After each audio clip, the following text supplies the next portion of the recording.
क्या आप यह महसूस करते करते थक गए हैं कि आप अपनी पूरी क्षमता तक नहीं जी रहे हैं?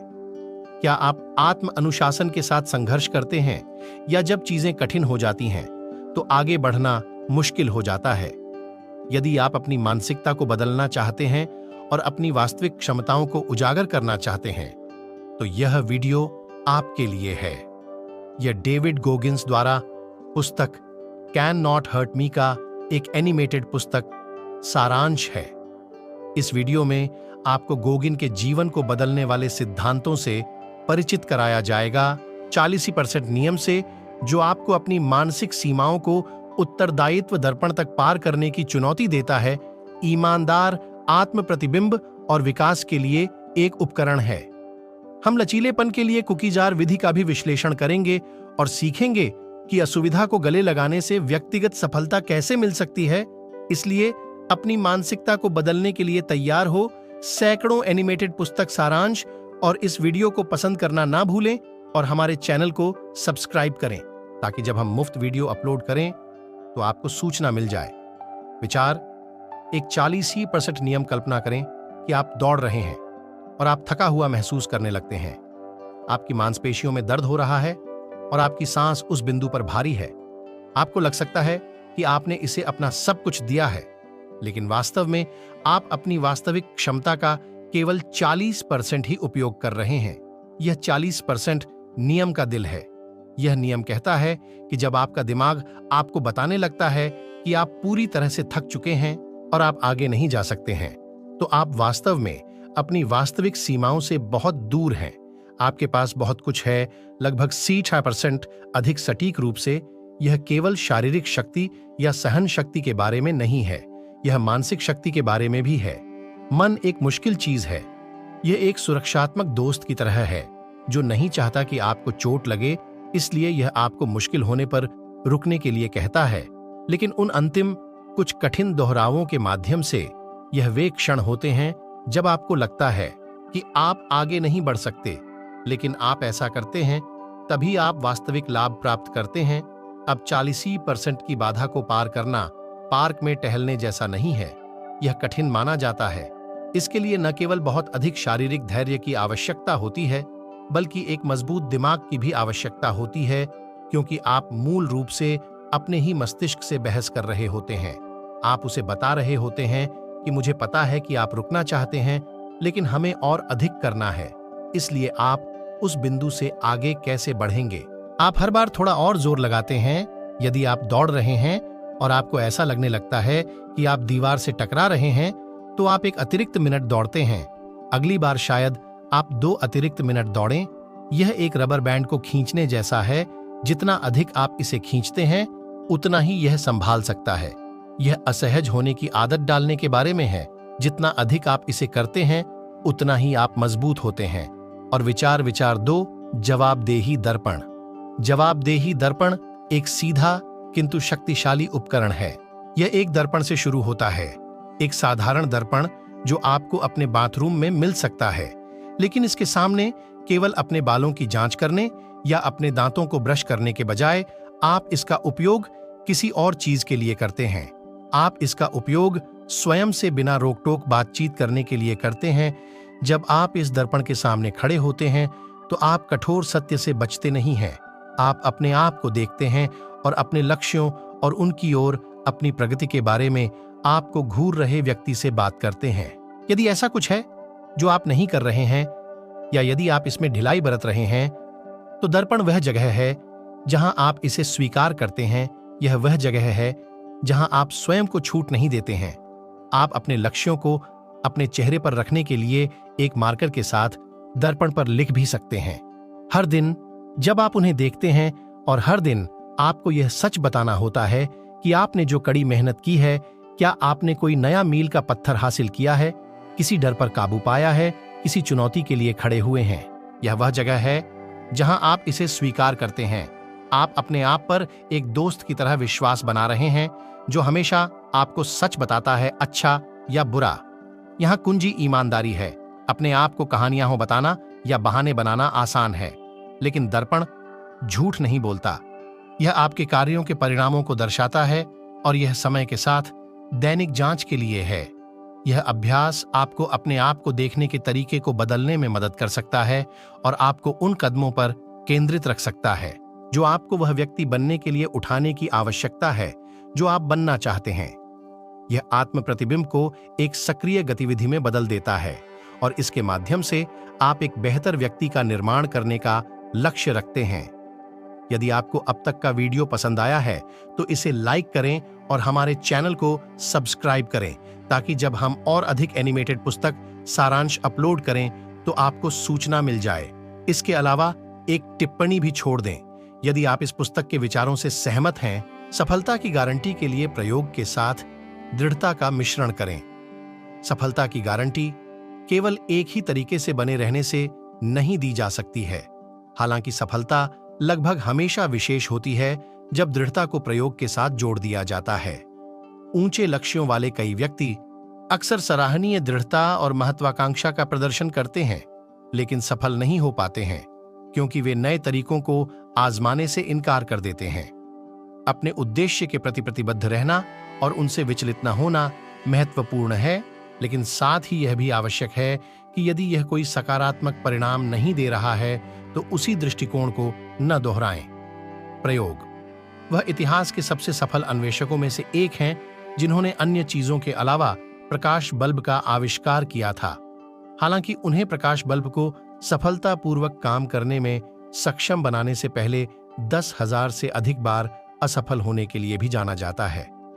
एडिसन ने कभी भी अपने लक्ष्य को नहीं छोड़ा, लेकिन वह जिद्दी होकर उसी दृष्टिकोण से नहीं चिपके रहे जो काम नहीं कर रहा था। इसके बजाय उन्होंने नए तरीकों के साथ प्रयोग किया जब तक कि उन्हें आखिरकार जैकपॉट नहीं मिला। प्रयोग के साथ मिश्रित दृढ़ता ने उनके लिए पुस्तक में अद्भुत काम किया। लेखक कहते हैं कि यदि आपके द्वारा अपनाई गई पहली योजना सफलतापूर्वक काम नहीं करती है तो इसे एक नई परियोजना के साथ बदलें। यदि यह नई योजना काम करने में विफल रहती है तो इसे दूसरे के साथ बदलें, जब तक कि आपको एक ऐसी योजना न मिल जाए जो काम करती है। दुर्भाग्य से यहीं पर ज्यादातर लोग असफलता का सामना करते हैं, क्योंकि उनमें असफल लोगों की जगह लेने के लिए नई योजनाएं बनाने में दृढ़ता की कमी होती है। बढ़ने में मदद के लिए लक्ष्यों का उपयोग करें। कुछ नहीं होता। बनाना प्रगति के लिए आपको अपनी इच्छित मंजिल को स्पष्ट रूप से परिभाषित करने की आवश्यकता है। बिना किसी योजना के आप अपने जीवन को भाग्य पर छोड़ रहे हैं। यदि आप नहीं जानते कि आप क्या चाहते हैं तो जीवन से वह प्राप्त करना असंभव है। बिना किसी स्पष्ट गंतव्य के यह मापना मुश्किल है कि आप सही दिशा में आगे बढ़ रहे हैं या नहीं। लक्ष्य निर्धारित करने में जादुई शक्तियां होती हैं जो आपको ऊर्जा प्रदान कर सकती हैं और उन्हें प्राप्त करने के लिए प्रेरित कर सकती हैं। आप एक लक्ष्य निर्धारित करके और अपना पूरा प्रयास लगाकर नई ऊर्जा और प्रेरणा पा सकते हैं। लक्ष्य बोरियत और यहां तक कि कुछ पुरानी बीमारियों को भी ठीक कर सकते हैं। एक बार जब आप अपने लक्ष्य निर्धारित कर लेते हैं तो आपके पास हर दिन का पालन करने के लिए एक स्पष्ट रास्ता होता है। इससे आप अपने समय और ऊर्जा को अपने लक्ष्यों को प्राप्त करने पर केंद्रित कर सकते हैं। बिना विचलन या विकर्षणों से विचलित हुए एक नेता की तरह कैसे सोचें। प्रभावी रूप से दूसरों को प्रभावित करने के लिए पहला नेतृत्व नियम उनके साथ मन का आदान प्रदान करना। इसमें उनके परिप्रेक्ष्य से चीजों को देखना और उनकी जरूरतों और इच्छाओं को समझना शामिल है। ऐसा करके आप अपने दृष्टिकोण को उनकी विशिष्ट स्थिति के अनुरूप बना सकते हैं और अपने इच्छित परिणाम प्राप्त करने की संभावनाओं को बढ़ा सकते हैं। प्रगति पर केंद्रित मानसिकता रखना और प्रगति प्राप्त करने के लिए इसमें विश्वास करना आवश्यक है। यह मानसिकता आपको जीवन के सभी पहलुओं में प्रगति के लिए प्रेरित करने में मदद करेगी। प्रभावी नेतृत्व में स्वयं पर चिंतन और विचार करना भी महत्वपूर्ण है। इससे आप अपना दिमाग साफ कर सकते हैं और अपने विचारों और योजनाओं पर पूरी तरह से विचार कर सकते हैं। माइंड्स ट्रेडिंग का एक उत्कृष्ट उदाहरण एक सफल सेल्समैन द्वारा प्रदर्शित किया जाता है, जो यह अनुमान लगाने में समय बिताता है कि उसके संभावित ग्राहक उसकी प्रस्तुति पर कैसे प्रतिक्रिया देंगे। इसी तरह एक राजनेता जो विभिन्न लोगों के समूहों के हितों को उनकी भाषा का उपयोग करके और खुद को कॉलेज प्रोफेसर नहीं बल्कि एक विशिष्ट मतदाता कहकर संबोधित करता है, वह मतदाताओं को प्रभावी ढंग से प्रभावित कर सकता है। संक्षेप में, जिन लोगों को आप प्रभावित करना चाहते हैं, उनके हितों पर विचार करना किसी भी प्रभावी नेतृत्व के लिए महत्वपूर्ण है। स्थिति नेतृत्व नियम संख्या 2, सोचें कि इस नेतृत्व को संभालने का मानवीय तरीका क्या है। दृष्टिकोण अलग अलग हो सकते हैं। कुछ लोग तानाशाह की स्थिति मान लेते हैं, दूसरों से परामर्श किए बिना निर्णय लेते हैं, जबकि अन्य लोग एक ठंडा यांत्रिक दृष्टिकोण अपना सकते हैं। लोगों को मशीन के रूप में मानते हैं और नियमों का अक्षरशः पालन करते हैं। हालांकि सफल नेता अक्सर एक तीसरा दृष्टिकोण अपनाते हैं, जिसमें मानवीय होना शामिल होता है।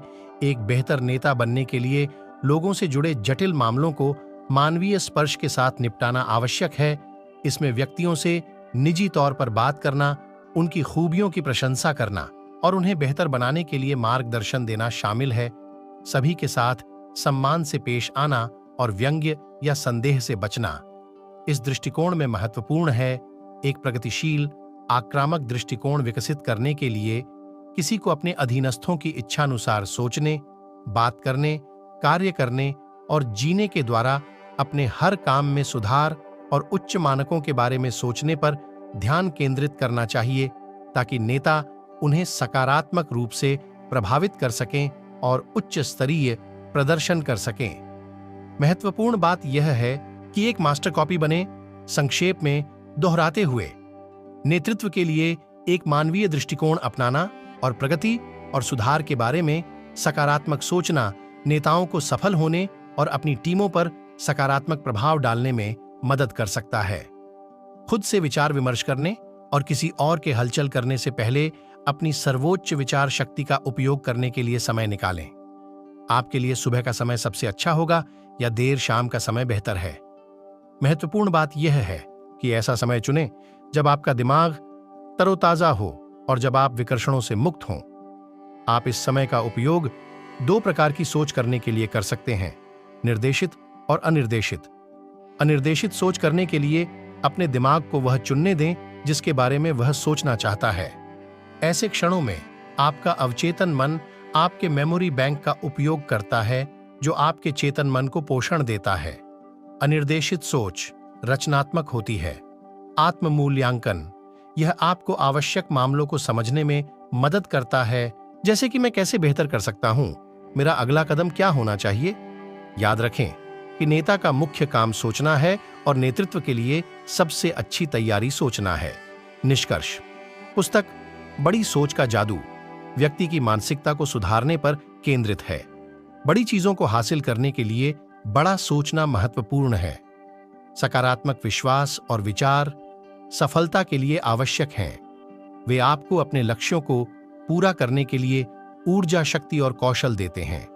दूसरी ओर नकारात्मक विश्वास प्रतिकूल परिणामों की ओर ले जाते हैं और बहाने और संदेह पैदा करते हैं, जो सफलता में बाधा डालते हैं। आपकी मान्यताएं आपकी वास्तविकता को आकार देती हैं, इसलिए यह महत्वपूर्ण है कि आप जो सच मानते हैं उसके प्रति सचेत रहें। असफलता की बीमारी या बहानेबाजी को खत्म करना सकारात्मक मानसिकता बनाने के लिए एक शानदार शुरुआत है। अपने जीवन के अनुभवों के बारे में बात करने के लिए आशावादी भाषा का प्रयोग करें और नकारात्मक लोगों से बचें जो आपको निराश करते हैं। सफलता के लिए कार्रवाई करना भी आवश्यक है। इन सारी बातों को ध्यान में रखकर आप बेहतर इंसान बन सकते हैं। दूसरों पर ध्यान ना दें, बल्कि खुद पर ध्यान दें। तो दोस्तों, आज की बुक समरी यहीं पर समाप्त होती है। अगर आपको इस बुक समरी से नॉलेज मिली हो तो चैनल को सब्सक्राइब कर देना, ताकि हम ऐसे ही बुक समरी वीडियो ला सके